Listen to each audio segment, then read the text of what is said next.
Sindalinan. Nagkura-istorya lang ako dyan. Parang wala lang ito sa buot niyo. Isip-isip niyo lang ba? Nakita niyo? Nakita niyo, adik ka mo eh. Dapat witness ka may adik ka mo. Diba? Totoo. Amin na ang kapangyarihan sa Diyos. Dili mo lang namamalayan, pero nangyayari. So, kita ng mga tao, given sa atin na ang makita natin na miracle na nabuhay ang patay.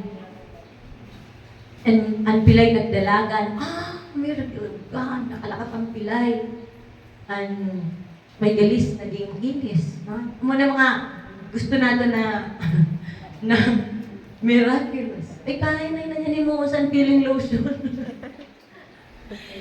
Dili na po na siya. Imposible siya na ng panahon. Ang pilay, ibo na yun yan sa nano. Pwede na inabot na ng stainless. So, gusto ipakita sa Lord na may mga mas, kung tutusin, yun yung mga sugat na miracle of God, mas grabe na. Kaya dili na nadodoktoran. Amen po ba? Yung transformation sa tao, walang sinang doktor. Kaya ang ginikanan nga, nagprotocol sa yung mga anak, hindi nagsunod, nagburang na ng anak, wala nangyari. Pero sa naghiwag ang Diyos, paglabas ito, sinakong mo rin, pagbalik sa iyo mo, katunga at lalang. Diba? So, grabe po ay mensahe sa ako sa Diyos. Ang mutlag sa inyo. Ginashare ko lang para at least maigwaman kami, maisip na, ay, oo, galing. So, praise the Lord. Masarap po makipag-sharing. Gina-encourage ko po kamo. Magandang po kamo don't watch. Grabe po ang bungas ng don't watch. Unang-una po, piraw kamo. At tutun kamo, madaling araw, diba? Ang pinakamasaya po dito sa dulo. Sabi ni Tita, mas pag ma-jogging, agda ako kay Adi, ready chinelas ko. Oh, di ba? Dito pa lang ako nakabatig sa jogging na chinelas. Kaya medyo amazing po ito sa akin.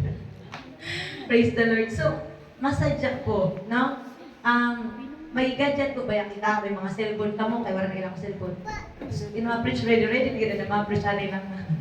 Nagapapula pa ako. Ang mga gadget po, gamitin tayo ng to-contact. Sinan medyo early ko ito mag-abot.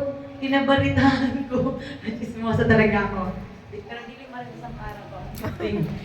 Si Ate Marley daw, nabayaan sa sarak niyan. So, Sabado, gusto mag-join. So, ang gini mo ni Mama, ay intaw, nagbatasan na launa, tapos paturog-utro. So, alaw na lalong nagmata. Yung kadto niya.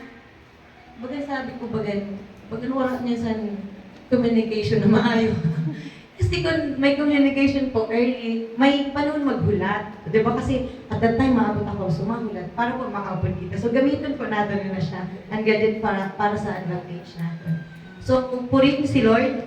Testimony galit, no? Nagulat kayo, no? Testimony ko lang yung preaching. Purihin si Lord kasi nakarealize ako, tapos indamay ka mo, di ba? Tapos, syempre, magandang mo sa Lord, baka madamay talaga ako sa mga masunod pa naman. To God be the glory. Palakpakan natin si Lord. God is really good.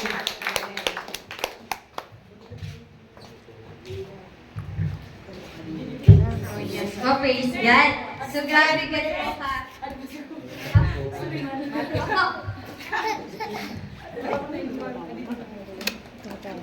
Nagpasalamat ako sa Panginoon kay napaka-alibay sa Panginoon. Amen. Kay isang bilang ko ng trabaho, nagdala ako. Tapos, yan ang naman na aga. Nagdala naman ako. Pero sabi ko, Panginoon, agad ka. Inaasahan, lalo man ako trabaho. Nagsanggot ako sa tulong ng ulo. Sabi ko, Panginoon, hindi ba nabulula ako sa taas? Ang tubig. Kaya, kung ba wala ako, parang mahulog ako. Salamat sa Panginoon kayo. Yung tapos ko magtutulong pa po nung dahil ako sanggit. Tapos, mapayapa ng yaman at matagumpay. Salamat sa kapayapaan sa Panginoon. Para buhay natin, hindi siya matang talaga ang kasagutan sa natin mga problema.